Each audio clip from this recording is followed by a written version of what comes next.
Et pour en parler, Naël Lama est avec nous. Bonsoir Naël Lama, président des Frères de la Crique. Vous témoignez dans ce documentaire d'une dizaine de minutes. Chaque épisode a à peu près cette durée.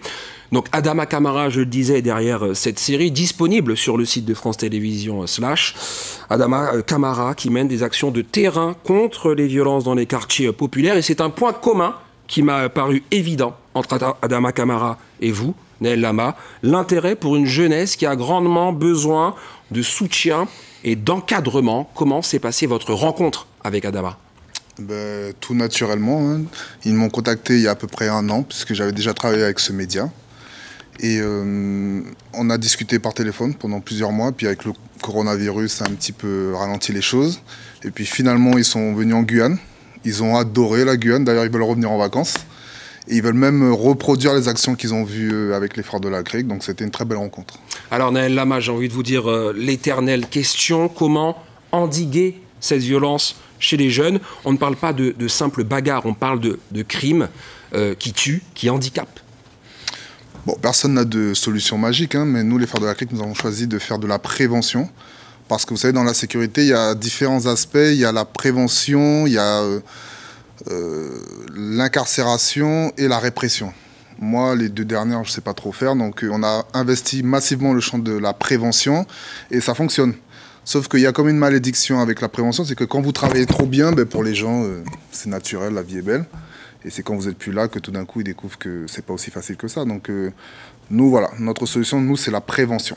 C'est ce que nous disait récemment Erwan Gourmelen, délégué départemental du groupe SOS Jeunesse. Il nous disait justement qu'il manque encore beaucoup d'actions, de structures de prévention, justement. Oui, c'est clair, c'est clair. C'est-à-dire qu'au bout d'un moment, il faut avoir beaucoup de réflexion. Parce que l'action est souveraine, mais il faut qu'elle soit nourrie par une réflexion féconde et profonde, je dirais. Et puis s'il y a bien une chose qu'on a appris depuis 2017, c'est que c'est la communication qui valide la victoire. Donc c'est une vraie guerre. D'ailleurs, pour mon doctorat de sociologie, c'est la thèse que je soutiendrai, c'est que nous sommes en guerre sociale en fait. Très bien. Ce jeune, Damien, vous le connaissez, on le voit dans cet épisode. Qu'est-ce qui vous a dit de ce tournage ? Est-ce que vous l'avez senti peut-être soulagé de partager son expérience ? Faut savoir qu'au début, il n'était pas trop chaud. Il cherchait des excuses pour pas venir, pour pas se rendre. Moi, j'ai un lien très étroit avec Damien parce qu'il fait partie de mes premiers enfants du quartier. Parce que souvent, on dit que c'est moi qui les ai adoptés, mais c'est eux qui m'ont adopté. Donc, Damien, j'allais le chercher le soir, on allait s'entraîner à la boxe ensemble. Et quand j'ai su ce qui lui arrivait, ça m'a vraiment touché. Sauf qu'après, j'ai découvert que ça lui a pas cassé le moral complètement. Il a un objectif, c'est de faire de la boxe, de la handibox et de remarcher.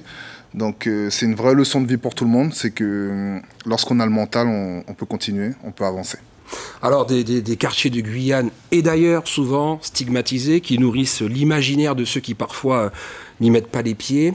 Récemment, vous avez écrit un message pour demander au docteur Thibault Loupec de ne plus parler du village chinois qu'il a caricaturé afin d'appuyer un message sur la vaccination destiné à la sénatrice Marie-Laure Phinera-Hort. Alors, dans un premier temps, moi, je ne souhaite pas qu'il y ait une guerre intestine entre Guyanais. Donc, moi, ce monsieur, je ne sais pas son de manière générale.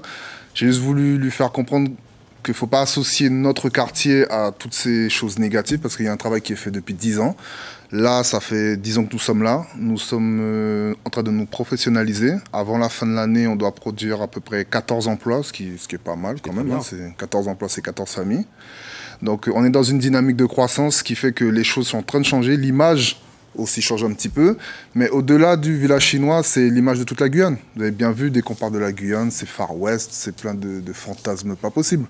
Donc l'idée, c'est de leur faire comprendre qu'il y a autre chose. D'ailleurs, à la fin, moi, je l'ai invité à venir dans le quartier pour voir les réalités. En effet. On connaît aussi votre engagement politique. Quel rôle allez-vous jouer lors de la prochaine élection, celle pour prendre la tête de la collectivité territoriale ? Comme je sais que c'est la fin, j'en profite quand même pour rendre honneur à 2 familles du village chinois qui ont perdu leur grande personne.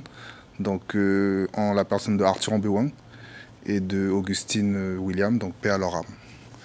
Pour votre question, vous savez que moi je suis un citoyen engagé, donc je serai engagé de toutes les manières. Sauf que là, j'ai été appelé sur d'autres fronts, puisque comme je dis, moi je suis dans une guerre sociale, je rigole pas. Je suis en guerre. Très bien. Donc voilà. Vous serez engagé auprès de quel candidat ? Bon, ça me regarde pour l'instant. Naël Lama, merci d'avoir répondu à nos questions.